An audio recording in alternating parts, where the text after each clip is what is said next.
Η προθεσμία για τη διασύνδεση POS και ταμειακών μηχανών έχει τυπικά λήξει. Τι λέει ο πρόεδρος της ΕΒΟΠ, Χρήστος Τσομπανίδης, για ενδεχόμενη παράταση. Η προθεσμία για τη διασύνδεση POS και ταμειακών μηχανών έχει τυπικά λήξει.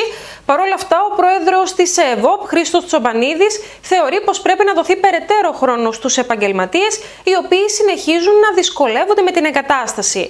Από σήμερα, Δευτέρα 1 Απριλίου, οι επαγγελματίες που δεν έχουν ολοκληρώσει τη διασύνδεση κινδυνεύουν με πρόστιμο. Ανοιχτό παραμένει το θέμα της παράτασης για την εγκατάσταση και τη σύνδεση των ταμειακών μηχανών με τα POS, καθώς τυπικά ο χρόνος έχει τελειώσει. Παρ' όλα αυτά, τα εμπόδια στην αγορά εξακολουθούν να είναι ανυπέρβλητα. Την Κυριακή 31 Μαρτίου έληξε η προθεσμία για τη διασύνδεση και από σήμερα Δευτέρα 1 Απριλίου, με βάση το τωρινό χρονοδιάγραμμα, οι επαγγελματίες που δεν έχουν καταφέρει να κάνουν την εγκατάσταση θα κινδυνεύουν με επιβολή προστίμων. Σύμφωνα με την τελευταία ανακοίνωση που μας είχαν δώσει πριν ένα μήνα, έχει εκπνεύσει το πρώτο κομμάτι, δηλαδή μέχρι 31 Μαρτίου έπρεπε να έχουμε συνδέσει τις ταμειακές με τα POS.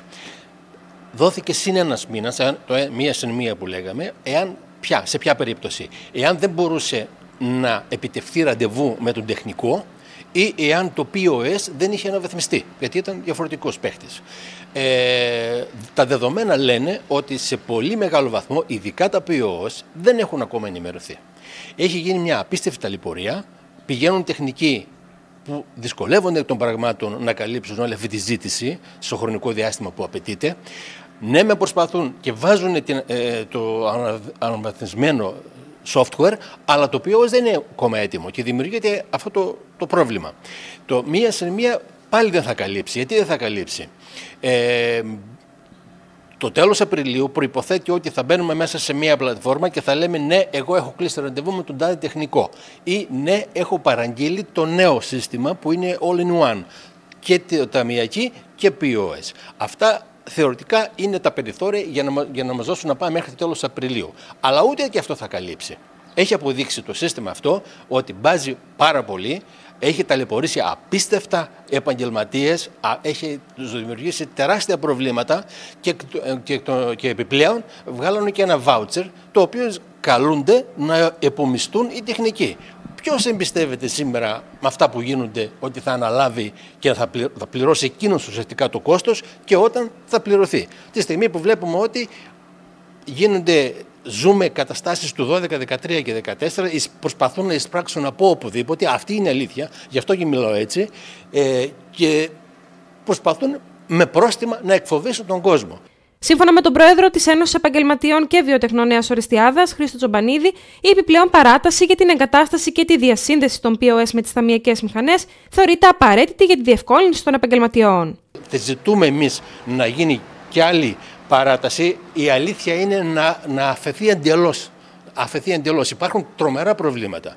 Παράδειγμα, ένα από το πρόβλημα είναι ότι αυτές οι επιχειρήσεις οι οποίες έχουν ERP, δηλαδή κόβουν τον υπολογιστή τα πάντα, δεν μπορούν όταν στέλνουν μια αποστολή, παίρνουν μια προκαταβολή προκειμένου να στείλουν σε μεταγενέστερο χρόνο εμπορεύματα. Αυτά δεν μπορούν να συνεννοηθούν με τα πώς όπως τα ζητάμε. Καταλάβατε, υπάρχει μεγάλο πρόβλημα. Είναι ανέτοιμο το σύστημά μας. Αυτή η βιασύνη, από την αρχή το λέγαμε εδώ και ένα χρόνο ότι δεν θα μπορέσει να περπατήσει. Πρέπει λοιπόν να δοθεί επιπλέον παράταση, να αφαιθεί, να δοκιμαστεί. Τα συστήματα δεν δουλεύουν με τη μία πατάς ένα κουμπί όταν πρέπει να συνοηθούν, δηλαδή και το POS και οι ταμειακές μηχανές. Δεν μπορεί τόσο γρήγορα. Γι' αυτό και φαίνονται αυτά τα προβλήματα και στην πράξη. Πρέπει να δοθεί λοιπόν παράταση, άσχετα τι λέει το Υπουργείο, θα τη δώσει, θέλει δεν θέλει, γιατί δεν μπορεί να λειτουργήσει τίποτα. Πολλές φορές ακυρώνονται και οι ήδη λειτουργούσες, δηλαδή δεν είναι έτοιμο το POS, πάει ο τεχνικός και βάζει αναβάθμιση το πρόγραμμα και σταματάει να δουλεύει, γιατί δεν βρίσκει το POS. Και αυτά έχουν συμβεί.